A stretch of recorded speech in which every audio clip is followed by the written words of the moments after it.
Hello and welcome to today's rendition of the Science Trust Project's Welcome Webinar, which is geared towards conceptually highlighting a few core principles we have found important when engaging in the project of nurturing science trust.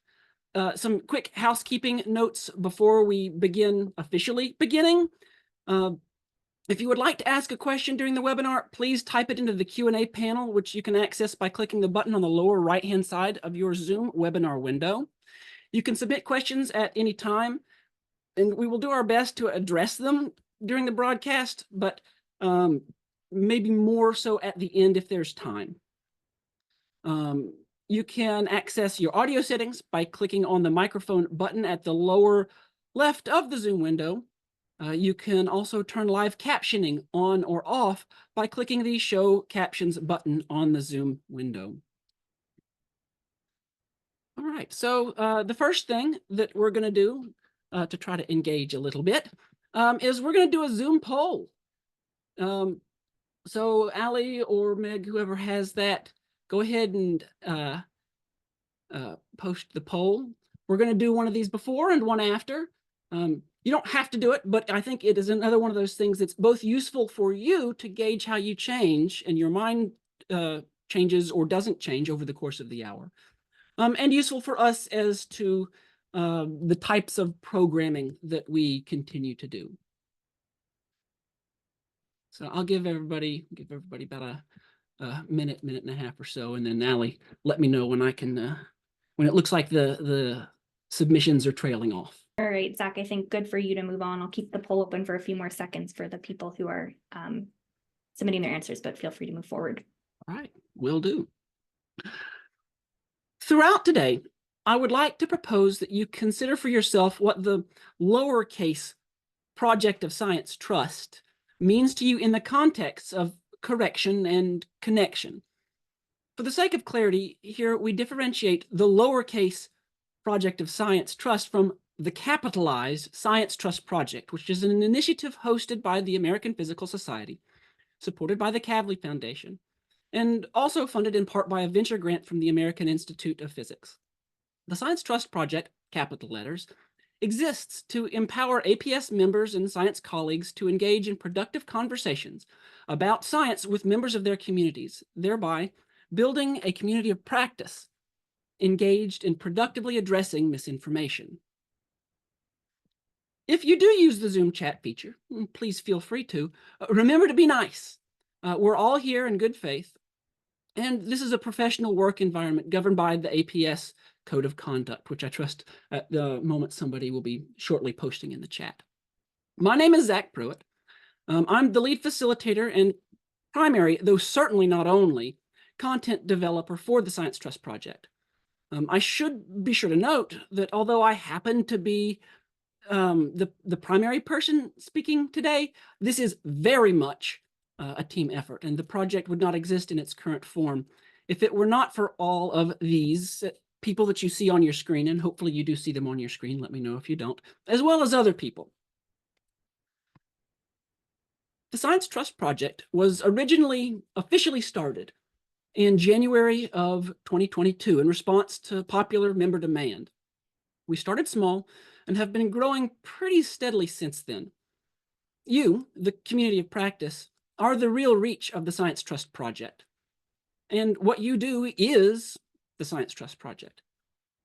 The indicated portion of this graph represents the efforts of 2 Science Trust Project community participants like you, who worked with us to bring one of our existing workshops to one non-APS event. These 2 individuals at this one event reached more than a quarter of the people directly reached by the Science Trust Project so far. Your experiences, expertises, and knowledge are vital components to the bigger picture. And we want to help you cultivate a better, healthier science trust ecosystem in your specific circumstances. So this is my not so subtle pitch, an invitation for y'all to become more involved if it fits your needs. One thing we have learned by doing this project so far is that people have different needs and desires for their unique circumstances. To meet these needs, One thing we have tried to do intentionally with the Science Trust Project is to try to embrace and be informed by the expertise of many disciplines, not just physics. Because it is important to take wisdom from many places. If you take it only from one place, it becomes rigid and stale. My formal training is in physics, but psychology, marketing, sociology, philosophy, the arts, medicine, and other professional disciplines also have a lot to offer the conversation around trust and misinformation about science. Okay, so hopefully everybody who's going to be here is here. So big picture, what do I want you to come away with today? The big idea, the thesis of today, is to highlight 3 takeaways that support the notion that you might want to consider moving from a correction-only mindset, what I'll be calling the information deficit model here, to a connection-inclusive mindset, which is a more comprehensive approach based around reflection, humility, curiosity, empathy, and a collaborative process, as well as fact. I'm also hoping that you will view this webinar as a starting point, an invitation to the conversation. It is not intended to be the final word. So here are 3 essential takeaways regarding science, trust, and misinformation that I'd like to get you all thinking about today. First, the information deficit model is inadequate. Second, listening well is an essential part of communication, even when addressing issues of trust and misinformation about science. And third, generally speaking, private human connection is better than public debates. Takeaway 1, the information deficit model is inadequate. The information deficit model boils down to the notion that issues with trust and misinformation about science have solutions that basically always end up revolving around educate more, make information more available, check the facts, debate, and expand science literacy. This notion, though well-intentioned, is inadequate and can be problematic when applied uncritically and in isolation. Solutions that consider or seek to address an information deficit only have situational utility, but they have situational utility, and so can fail us when we encounter more real-world scenarios, kind of like the metaphorical time-invariant spherical cow in a frictionless vacuum. To be clear, I think science literacy is a good thing. I'm not trying to criticize efforts to increase knowledge as bad.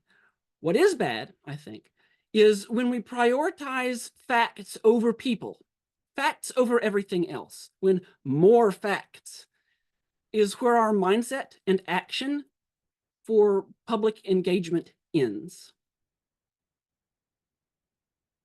For example, there are a variety of ways to know something and multiple types of knowledge: sensory, linguistic, emotion, imagination, intuition, etc.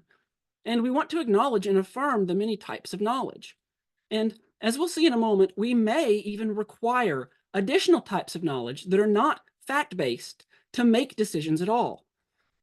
One historical example might be the comparison between how many colonial-era Americans thought of the written word as being more binding, official, superior, worthy, reliable, and authoritative than verbal, oral, non-written types of communication and knowledge.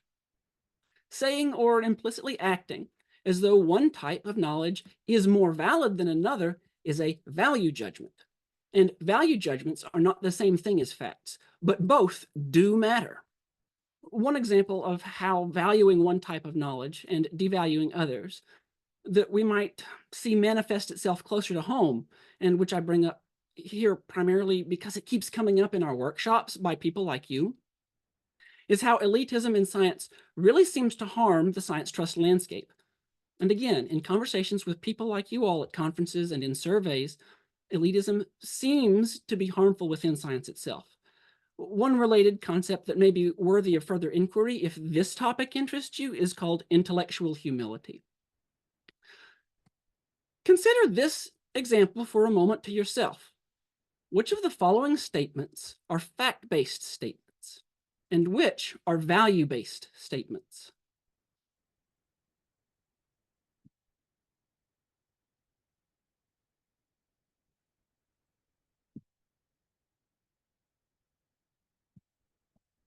Statement 1.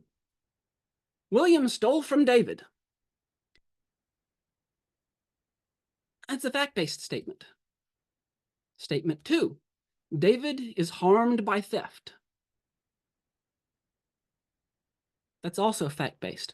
Now, depending on our definition of harm and theft, as well as depending on what might or might not meet our standards to match these definitions, this statement would either be true or not, but it is a fact-based statement. Statement 3 might be something like, William should not do things that harm David. Is that values or fact-based? That's a values-based statement. And then the conclusion. William should not steal from David, which is a values-based conclusion, which we would not be able to reach if we did not take the preceding values-based statement as a fact. What I'm getting at is an idea that is sometimes called Hume's guillotine, which is the notion that it is impossible to make judgmental or ethical conclusions based only on facts.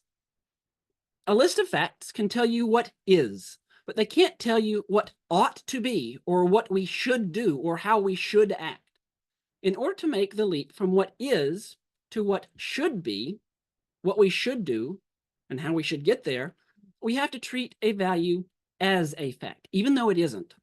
So then, even with the exact same true facts and definitions, if people value different things than we do, based on what they find important, relevant, timely, and motivating, we might expect them to arrive at different conclusions than we do.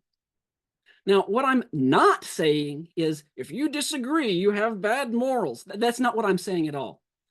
But what I am saying is that what we believe and how we act are informed by and weighted by many different considerations, and to not confuse facts with value judgments. And that distinction between facts and values is something that the information deficit model doesn't account for. And we'll dig a bit more into that momentarily when we talk about listening and communication.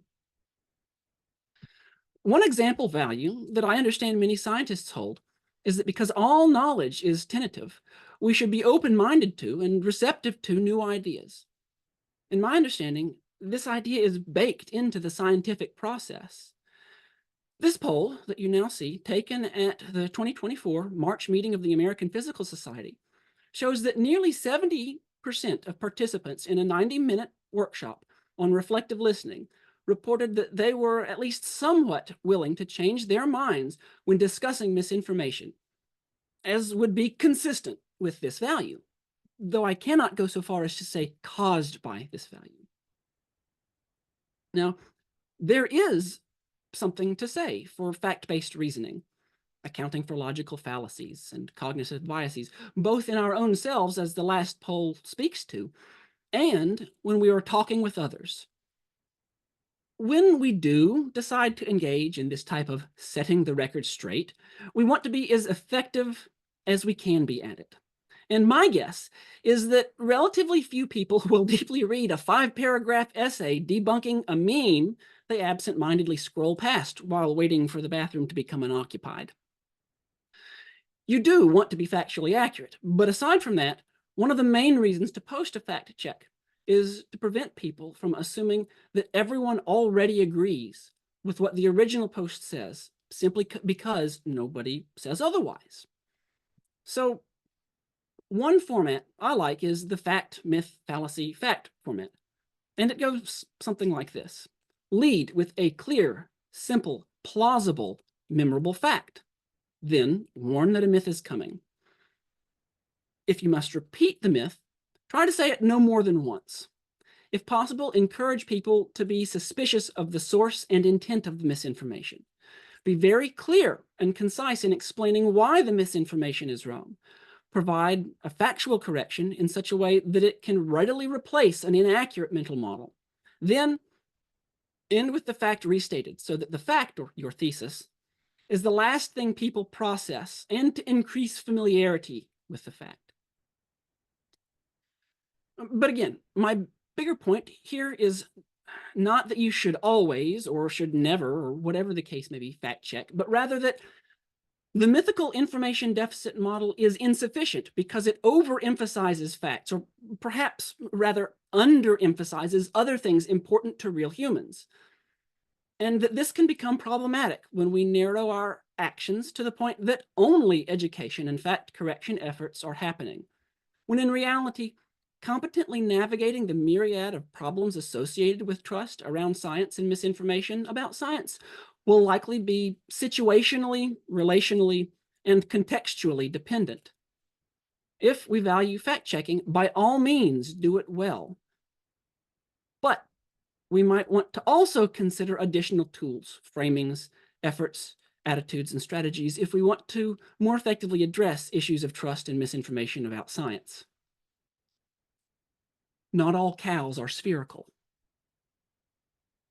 So, for the remaining roughly 30% of participants who said they were unwilling to change their minds when discussing misinformation, I would like to put forward the notion that I think it can become dangerous when we move from thinking we're right, understanding that all knowledge is tentative, even when we have very good reasons for thinking something, to dogmatically knowing we're right.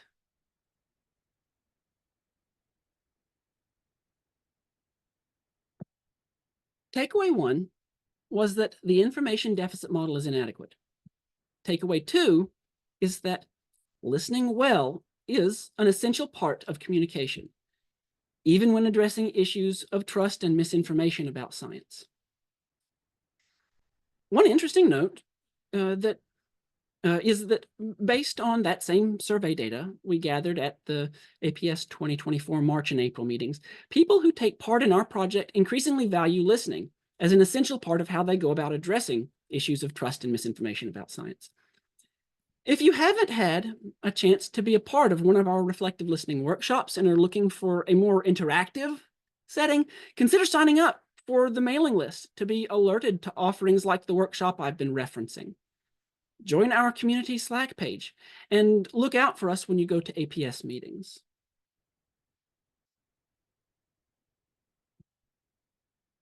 The free online textbook, Communication in the Real World, offers 3 models of human communication. I'm going to describe them generally, but it may be worth considering them in the specific context of science communication. It describes all 3 models as a process, and all 3 can help us move from correction to connection as we consider actions informed by more than just the notion of an information deficit problem. They are the transmission model, where communication is seen as a linear act of transmitting meaning; the interaction model, where communication is a two-way conversation where meaning comes from the feedback between conversants; and the transaction model, where communication is when participants in a conversation cooperatively construct meaning. The transmission model says human communication works kind of like a car radio, as a one-way process where a message is sent from a transmitter to a receiver. This corresponds neatly to a game being broadcast, and maybe you watching it at home. Think also of a lecture, a podcast, a webinar, a book, a movie, an email, or perhaps an online fact check. But communication isn't just about everyone talking better, it's also about listening better. The interaction model says that human communication is more than a series of alternating one-way messages, offering instead that meaning in a conversation comes from the interaction itself in that feedback. And again, that meaning is generated because of the two-way process where parties are alternately sending and receiving messages that are mediated and contextualized by specific physical and psychological circumstances. The interaction model might correspond to discussing the game versus arguing with the referee. An interactive classroom or a workshop as opposed to a webinar, or a heartfelt discussion where both parties' needs are met.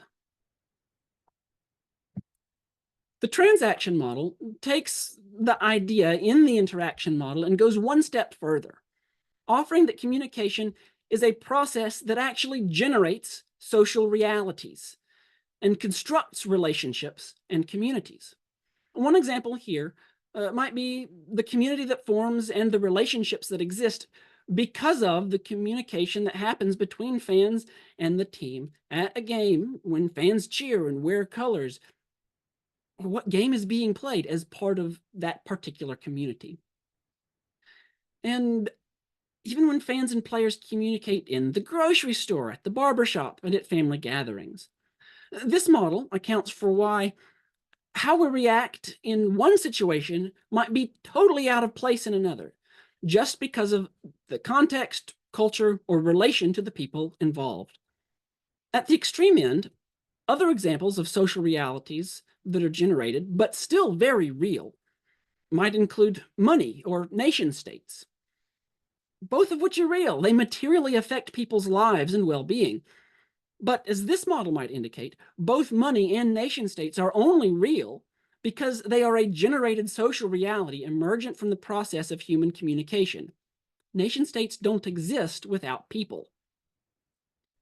So for the next few slides, I want to show some examples, one for each model, for how that model can be used to move from correction to connection, and all of these models can be used effectively. So maybe you're in a scenario where one-way transmission format style is occurring, such as a podcast. Well, with storytelling, you aren't just telling the facts of climate change. For example, if we pick one example where misinformation is prevalent, you're filtering it through a relatable personal anecdote. And in that way, it will have more meaning and be more memorable. Storytelling, when done well, can be incredibly powerful in conveying a message.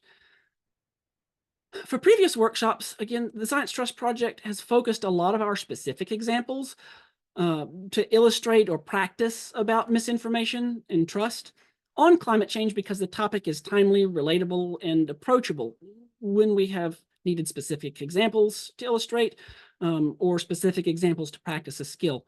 So I'm going to do that now. Climate messaging, for example, tends to work better when personal, local to the relevant now, geographic now, close to you personally, not distant relationally, when it's perceived, and that's important, as realistic and not as over the top or hyperbolic, when it's engaging or not boring, when it tells a story and isn't just rambling aimlessly, when it connects emotionally in the right way, and we'll come back to that one, and is empowering and actionable, another important aspect that we'll come back to. So let me demonstrate storytelling by giving you an example of my climate story, or one of them. So here's one way that climate change has directly affected my life, and why even if you don't live near the coast, it's something that will still affect you, and that you need to be concerned about. The town I grew up in is more than 270 miles from the coast and more than 3,000 feet above sea level. And yet we're a community that has been majorly devastated by major flooding twice in the span of 20 years, along with accompanying landslides and economic uncertainty in between. Once in 2004 with Hurricanes Francis and Ivan, and then again in 2021 with Tropical Storm Fred.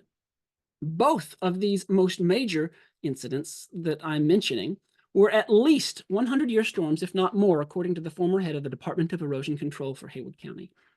And by the way, we aren't the only town experiencing this.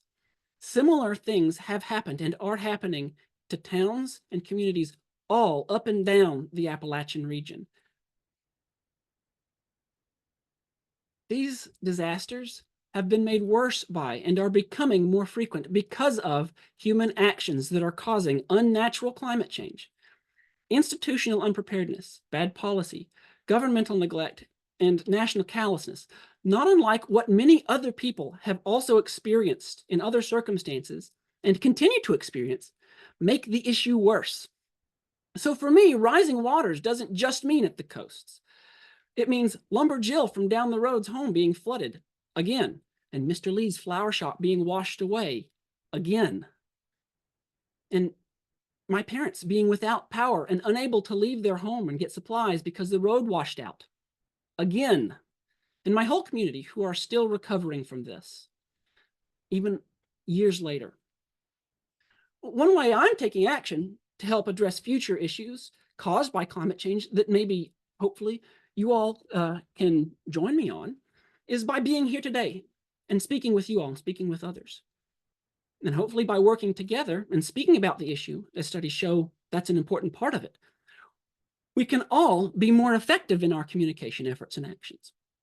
So at the risk of editorializing my opinion, but to finish out the example of the story as an example of a way to connect with people over misinformation, I do think that things are bad, but the more I look into the issue for this project, the more hope I have for things to keep changing for the better if we keep taking responsibility and working the issues with humility, curiosity, empathy, and fact. And for this, we don't have to compete. We don't have to compromise. We just have to work together and listen. Now, before I move on, I should say that even if you feel challenged here because you've moved or you don't think you have a climate story or a story relevant to your specific topical issue, whether that's nuclear or fusion or 5G or whatever the case is, you do have a story. We all have many stories. This is just one example. So if this topic interests you, or if you have other experiences here to offer, reach out, sign up, and let us know. So that was one example for the transmission model, but the transmission model has its limitations. You may have been to one of our reflective listening workshops. This is a great start. Be on the lookout for them if you haven't. Another tool you might want to consider would be trying to figure out what you want to listen for when you're listening. So what can we listen for? Well, there are other tools, but one that I find useful is called stasis theory. Stasis theory is a rhetorical analysis tool and conversation constructing framework that can help us dodge roadblocks and get on the same page by talking with rather than to, at, or past each other. It can help you better understand more quickly where a disconnect in the conversation may originate by paying attention to each of these different levels. Disagreement can happen at different places and in different ways. And finding where disagreement happens can help the conversation. Each level or stasis builds on the others. If one level is not met, start there rather than skipping steps. It will make the conversation more productive. Let's take the climate change example again. The first level is the concept of reality. This level deals with questions like, what are the facts?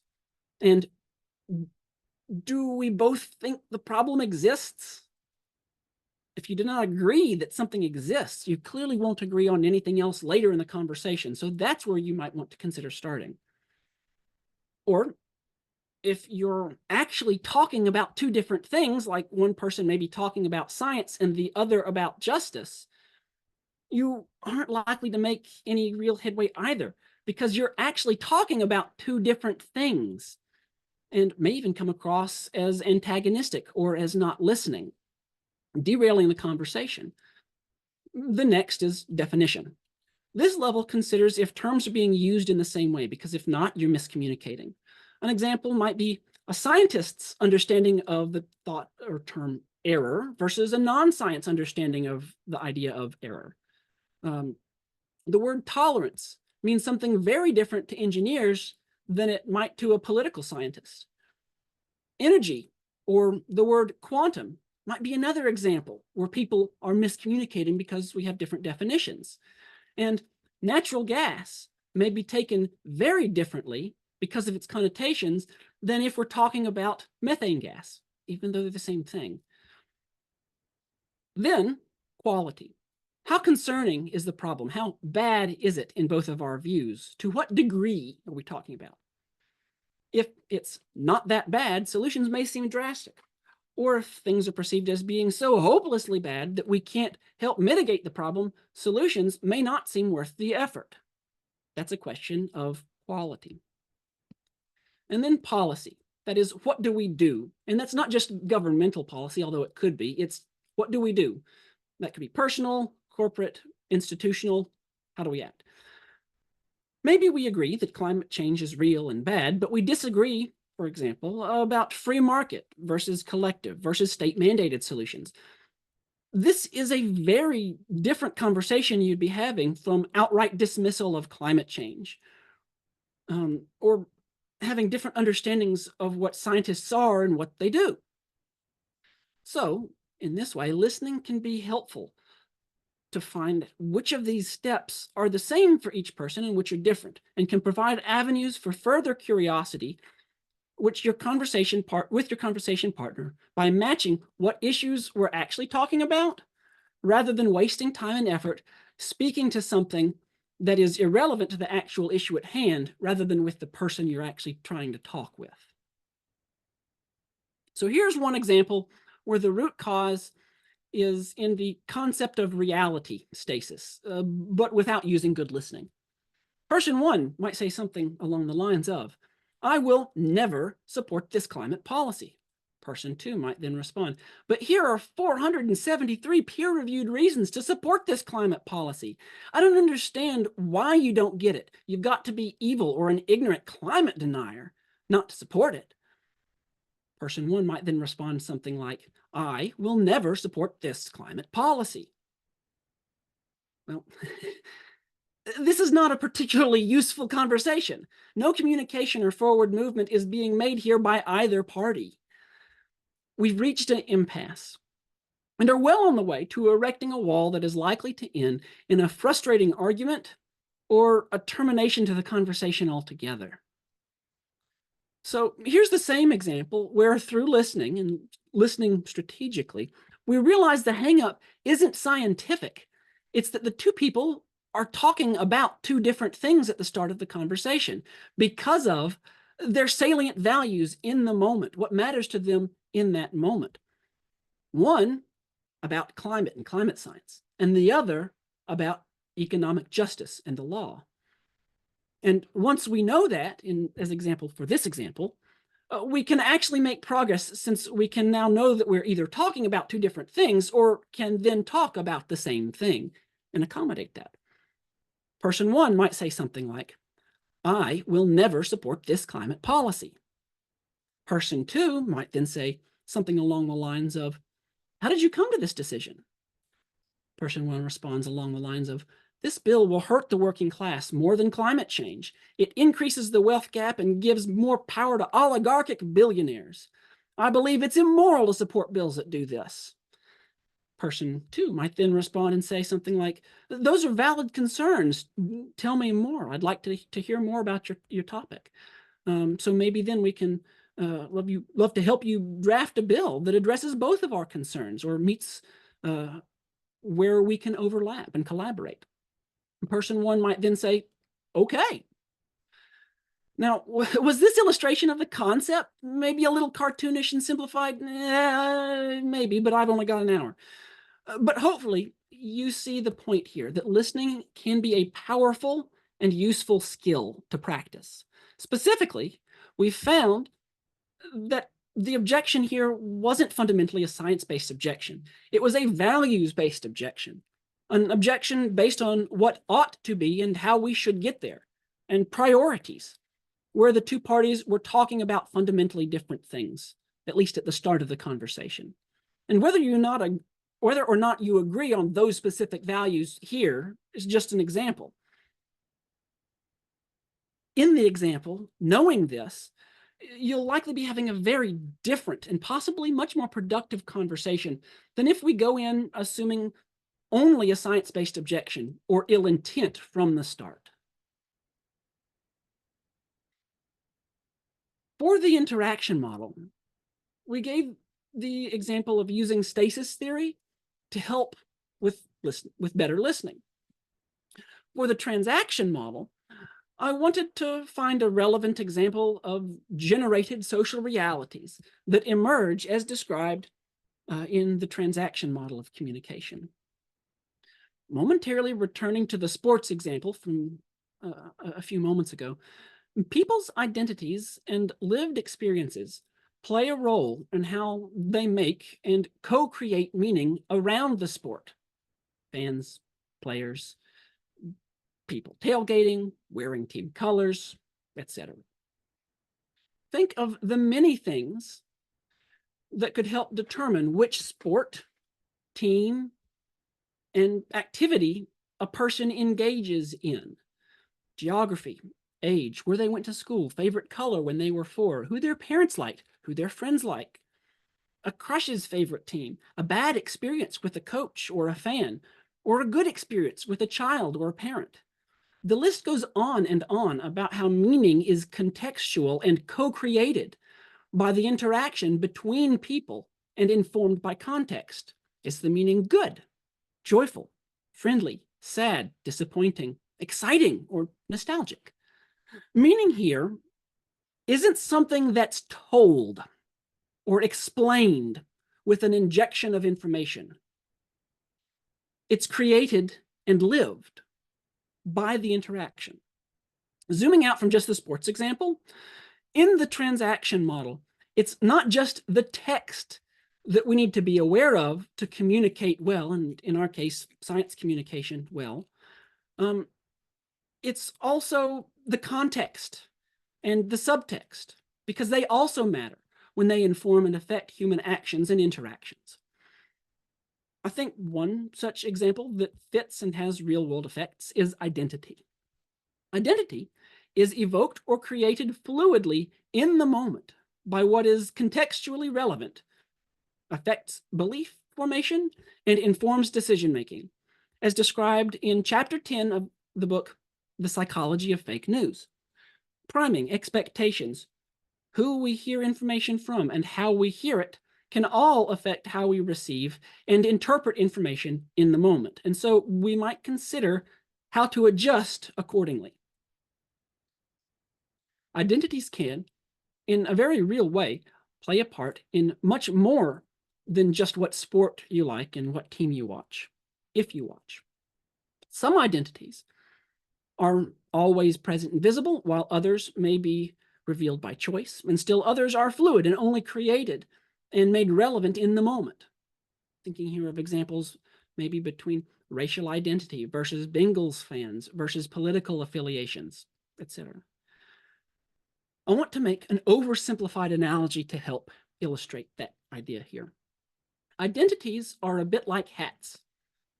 You can have many hats, but which one of your many hats matters most? Which one you're currently wearing is context dependent. Is it raining or is it shining? And also, which hat you're wearing can affect your behavior. Are you wearing a helmet or a toboggan or a beanie? Like hats, people have many identities: scientist, physicist, football fan, friend, parent, American, etc. that are brought into or out of relevance by situational context and priming in the moment. And people prefer to act in ways that are consistent with their relevant identities, even to the point that, for example, in one 2021 study in the journal Nature Climate Change, researchers found that a media campaign designed to reach political conservatives and those in the middle of the political spectrum on climate change beliefs by using spokespeople, framings, social identity, and values that were likely to resonate with the targeted recipients of the campaign, i.e. mostly Republicans and unaffiliated voters, significantly increased beliefs like that global warming is happening, human-caused, and personally important. Relevant identities are brought into or out of relevance by situational context and priming in the moment. For example, are you behaving like a sports fan or a professional scientist?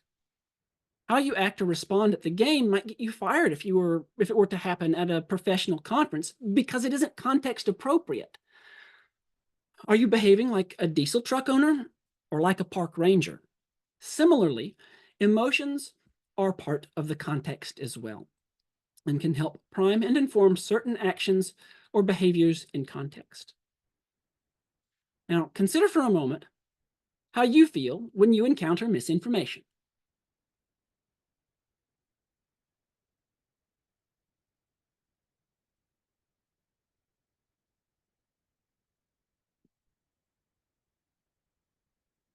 Well, on the right-hand side of this slide, you should see a word cloud reflecting the emotions of participants who attended our reflective listening workshop at the 2024 APS March meeting, displaying what they feel when they encounter misinformation. And I do want to affirm that however you feel about misinformation is valid. We are all coming from different places with different experiences, worldviews, and expectations about misinformation. And though not specific to climate misinformation, I do want to use this word cloud to make 2 points about how emotions matter and are intertwined with context and the generated social realities we're talking about with the transaction model. My intent being to highlight how good communication includes speaking, but also includes listening and an awareness of context and subtext. One study called Emotional Signatures of Climate Policy Support demonstrates how much context is tied to what we think and believe, finding that specific emotions are uniquely associated with support for specific types of climate policy preferences. These findings indicate that the types of emotions aroused may influence the type of solutions that will be preferred. In other words, how you feel may partially inform what solutions you prefer, with, for instance, higher anger being associated with more personally costly actions and less anger with climate justice, or more hope and less guilt being associated with more proactive solutions and fear being associated with regulation. So being aware of how different emotions can affect what we think can give us more information about how we might more effectively connect with people or how people are connecting with us. And as we'll see on the next slide, how we feel may partially misinform if we even prefer to act at all. First, a reminder. I'm using the topic of climate change here as a specific example to talk about issues where trust and misinformation in science are common. It's an example. In a 2019 article entitled How Hope and Doubt Affect Climate Change Mobilization, the authors advocate for focusing on what they call constructive hope, which they contrast with false hope, paired with constructive doubt as opposed to fatalistic doubt. If we want to mobilize emotions into productive action, in other words, how we feel about something is a type of information that informs our actions and beliefs, such that not only can emotions correspond with preferred solutions to climate change, i.e. the social realities we generate, but different emotions, when discussed and understood in a different context, may also pair with inaction, thereby functioning as misinformation just as much as inaction due to outright climate denial, magical thinking, or logical fallacies. Takeaway 2 was that listening well is an essential part of communication, even when addressing issues of trust and misinformation about science. Takeaway 3 is to generally prefer private connection over public debates. There are a couple of reasons for this. First, private connection tends to functionally be more effective.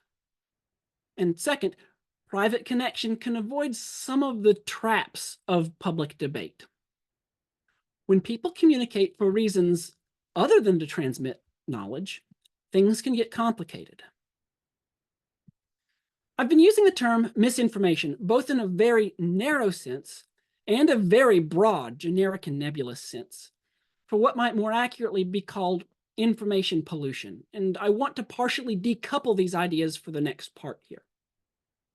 This slide has one set of definitions that I have found useful, but note that there are valid conflicting definitions and alternative ways of viewing these terms in the published literature. In a 2017 Council of Europe report entitled Information Disorder, Toward an Interdisciplinary Framework for Research and Policymaking, the authors lay out definitions for 3 types of what they call information disorder, sometimes also referred to as information pollution. To quote from page 20 of this report, disinformation is information that is false and deliberately created to harm a person, social group, organization, or country. Misinformation is information that is false, but not created with the intention of causing harm. And malinformation is information that is based on reality, used to inflict harm on a person, organization, or country. The report goes on to say, we include some types of hate speech and harassment under the malinformation category, as people are often targeted because of their personal histories or affiliations. While the information can sometimes be based on reality, for example, targeting someone based on their religion, the information is being used strategically to cause harm. One thing these definitions highlight is the idea that people can communicate with different intent, hoping to accomplish different things. So, note, don't overinterpret the next few slides. I want to use one instance to hint at why you might want to consider why private interactions are generally preferable to public debates, not to fully explore the space. Here's a simplified scenario.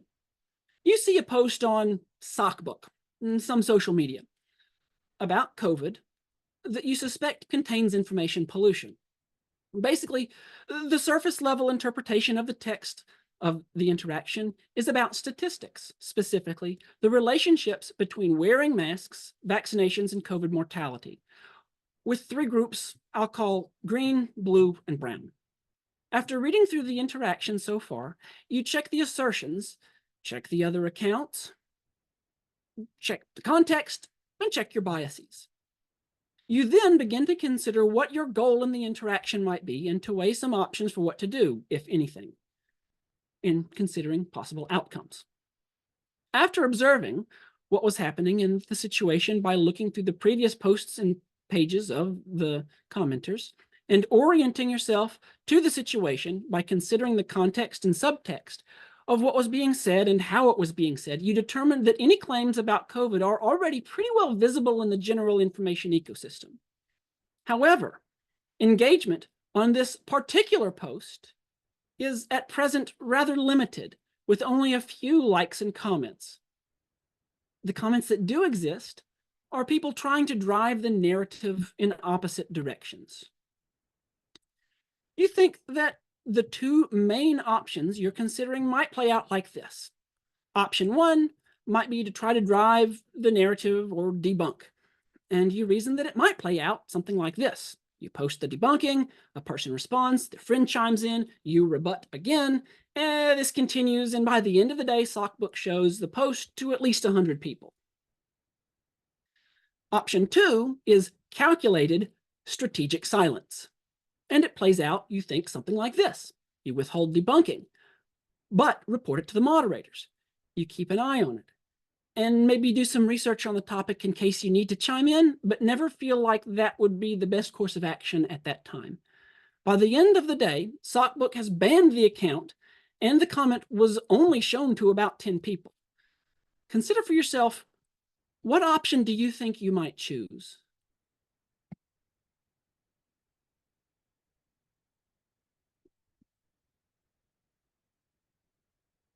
Well, as it turns out, Green is a disabled, immunocompromised trans artist who was grieving the loss of someone who was very much like a parent to them.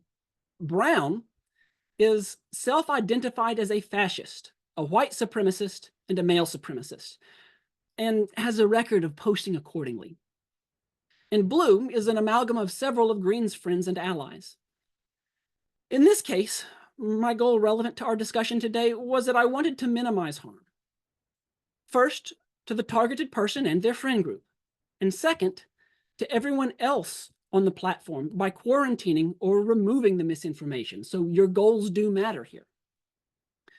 In this case, I think the right call was to not engage in direct confrontation, but rather to report the Brown account, which did get suspended. This account was intentionally spreading malinformation, disinformation, and half-truths, both with the intent of causing harm and to deceive.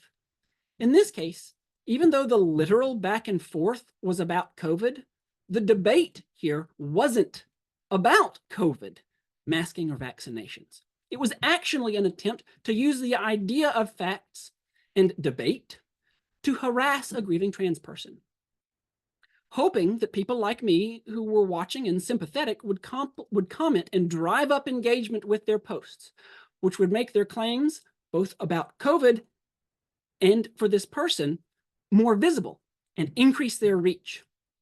In turn, bringing in more accounts to harass the target, and more interaction, and more accounts, and more interaction, and more accounts. If I had commented a debunking, I would have likely been playing into their strategy of harassment and spreading COVID falsehoods, even if I was spreading accurate information. And I know I've perhaps been picking on the idea of debate a bit much at this point. This was just one example where the transaction model of communication as applied in public can complicate things more than we might initially expect. To be clear, do not come away from this webinar thinking that anyone who posts something strange or that you disagree with online is a literal Nazi, a bot, or whatever your buzzword is for disposable person. Nor am I advocating that you should have a blanket policy on whether or not you should fact check or not. I think there are situations where a charitable fact check is an appropriate tool and warranted. But a fact check is not a debate, and a debate is not a conversation. If anything, I hope I've adequately emphasized the importance of humility, curiosity, and empathy, as well as fact. So do come away with a healthy and responsible curiosity about the information environment and the dynamics and tactics that we sometimes see, and wanting to learn more. So to recap, what do I want you to come away with today? I hope you will come away from today thinking about how you think about addressing issues of science, trust, and misinformation. It's a shift in strategy.